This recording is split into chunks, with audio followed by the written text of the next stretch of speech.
ఈరోజు నేను మీకు ఐవీఎఫ్ ప్లాన్ చేసుకున్నప్పుడు ఐవీఎఫ్‌కి ముందు ఎలా ప్రిపేర్ అవ్వాలి అనే దాని గురించి చెప్తాను. నమస్తే అండి. నేను మీ doctor Deepti Damodara, fertility specialist from 49 fertility centre Tirupati.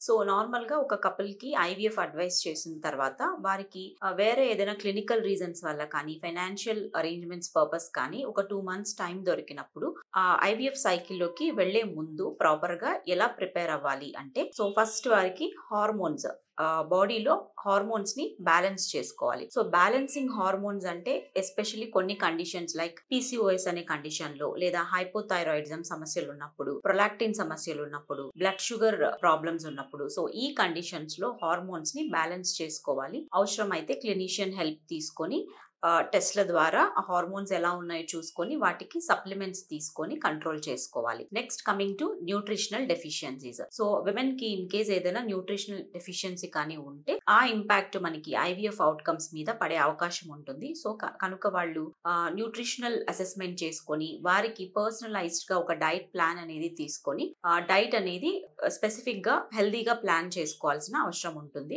Especially antioxidant rich food తీసుకోవడానికి ట్రై చేయాలి. బెర్రీస్ కానీ, నట్స్, సో ఇటువంటి foods and folate rich food, leafy vegetables, spinach, so ఇటువంటి వాటిల్లో ఫోలిక్ యాసిడ్ ఎక్కువగా ఉంటుంది. సో ఈ ఫుడ్ ఐటమ్స్ డైట్ లో ఇన్కల్కేట్ చేసుకోవడానికి ట్రై చేయాలి. And then coming to reduction of stress levels. So IVF cycle కి వెళ్లే ముందు స్ట్రెస్ ఎక్కువగా ఉండే అవకాశం ఉంటుంది. సో ఈ స్ట్రెస్ అనేది ఎక్కువగా ఉన్నప్పుడు కార్టిజాల్ అనే హార్మోన్ బాడీలో ఎక్కువగా ప్రొడ్యూస్ అవుతుంది. సో దీని వల్ల కూడా ఈ ఐవీఎఫ్ సైకిల్ అవుట్కమ్స్ అనేవి ఎఫెక్ట్ అయ్యే ఛాన్స్ ఉంటుంది. సో స్ట్రెస్ రిడక్షన్ కి కావాల్సిన ట్రీట్మెంట్స్ తీసుకోవాల్సిన అవసరం ఉంటుంది. అండ్ పర్టికులర్లీ ఫుడ్ లో కూడా స్ట్రెస్ రెడ్యూసింగ్ మినరల్స్ కొన్ని ఉంటాయి లైక్ మెగ్నీషియం.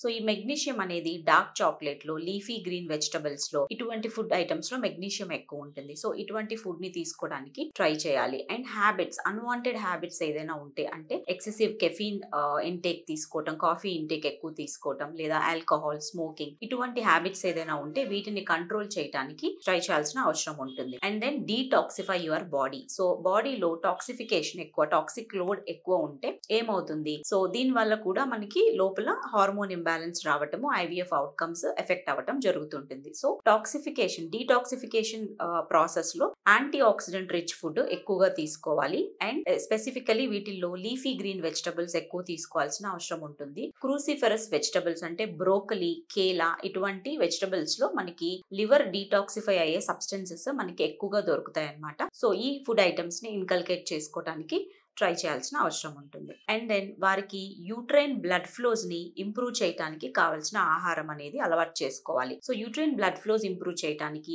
ఆర్జినిన్ అనే ఒక అమినో యాసిడ్ ఉంటుంది. సో ఈ ఆర్జినిన్ అనే అమినో యాసిడ్ మనకి బ్లడ్ వాస్కులర్ సిస్టమ్ లో వెజల్స్ ని డైలేట్ చేసి బ్లడ్ సప్లై పెంచుతుంది. సో ఆర్జినిన్ రిచ్ ఫుడ్ తీసుకోవాలి. సో ఈ ఆర్జినిన్ ఎక్కడ దొరుకుతుంది అంటే నట్స్ లో, సీడ్స్ లో హై కంటెంట్ ఉంటుంది. సో ఆర్జినిన్ రిచ్ ఫుడ్ అనేది అలవాటు చేసుకోవాలి. And then protein rich food, మనకి ఫాలికల్ గ్రో అవ్వాలి అంటే ప్రోటీన్ అనేది చాలా అవసరం అన్నమాట. సో ప్రతి మీల్ లో అట్లీస్ట్ ఒక 20 grams ఆఫ్ ప్రోటీన్ అన్న ఉండేటట్టుగా ట్రై చేయాలి. సో ప్రోటీన్ రిచ్ ఫుడ్ అనేది తీసుకోవాలి. ప్రోటీన్ ఎక్కడ దొరుకుతుంది? సీడ్స్ లో, నట్స్ లో ఉంటుంది, ఎగ్ వైట్ లో ఉంటుంది, లెంటిల్స్ లో ఉంటుంది. సో ఇటువంటి food items and red meat లో ఉంటుంది. సో ఇటువంటి ఫుడ్ ఐటమ్స్ ఎక్కువగా తీసుకునే అలవాటు చేసుకోవాలి. And try to improve egg quality and sperm quality. So egg quality improve చేయడానికి యాంటీ ఆక్సిడెంట్స్ ఎక్కువగా తీసుకోవాలి లైక్ బెర్రీస్ కానీ, నట్స్ కానీ, ఇటువంటి ఫుడ్ ఐటమ్స్ ఎక్కువ తీసుకోవాలి. అండ్ ఒమేగా 3 ఫ్యాటీ యాసిడ్స్ కూడా ఎగ్ క్వాలిటీ ఇంప్రూవ్ చేయడంలో హెల్ప్ చేస్తాయి. ఒమేగా 3 ఫ్యాటీ యాసిడ్స్ మనకి సాల్మన్ ఫిష్ లో, చియా సీడ్స్ లో,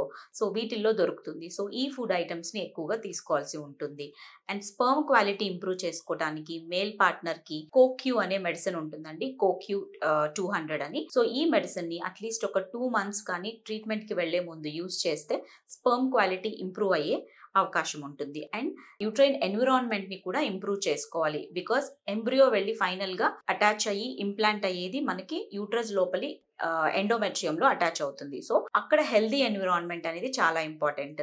సో యూట్రైన్ లైనింగ్ ఇంప్రూవ్ చేసుకోవడానికి కావాల్సిన ఫుడ్ ఐటమ్స్ డైట్ లో చేంజెస్ చేసుకోవాలి. అండ్ అలాగే హైడ్రేషన్ చాలా మెయింటైన్ చేయాలి. సో ఈ హైడ్రేషన్ మెయింటెనెన్స్ కి స్పెసిఫికలీ ఫ్రూట్స్ లో వాటర్ మెలాన్, తర్వాత కొకంబర్, ఇటువంటి వాటిల్లో ఎక్కువగా వాటర్ కంటెంట్ ఉంటుంది కాబట్టి సో ఈ ఫుడ్ ఐటమ్స్ తీసుకోవడం వల్ల హైడ్రేషన్ అనేది బాడీలో మంచిగా మెయింటైన్ అవుతుంది. సో దాని వల్ల యూట్రైన్ లైనింగ్ కూడా ఈజీగా డెవలప్ అవుతుంది. సో ఈ 2 months ఆఫ్ ఫేజ్ లో ఇటువంటి హ్యాబిట్స్ అలవాటు చేసుకొని డైట్ చేంజెస్ చేసుకొని ఫిజికల్ యాక్టివిటీ ఇంక్రీజ్ చేసుకోవటం వల్ల బాడీకి బ్లడ్ సర్క్యులేషన్ పెరుగుతుంది. పెల్విక్ ఆర్గాన్స్ కి బ్లడ్ సర్క్యులేషన్ పెరిగి రెస్పాన్స్ కూడా కొంచెం బెటర్ గా వచ్చే అవకాశం ఉంది. So this is about preparing for an IVF cycle. Thank you so much.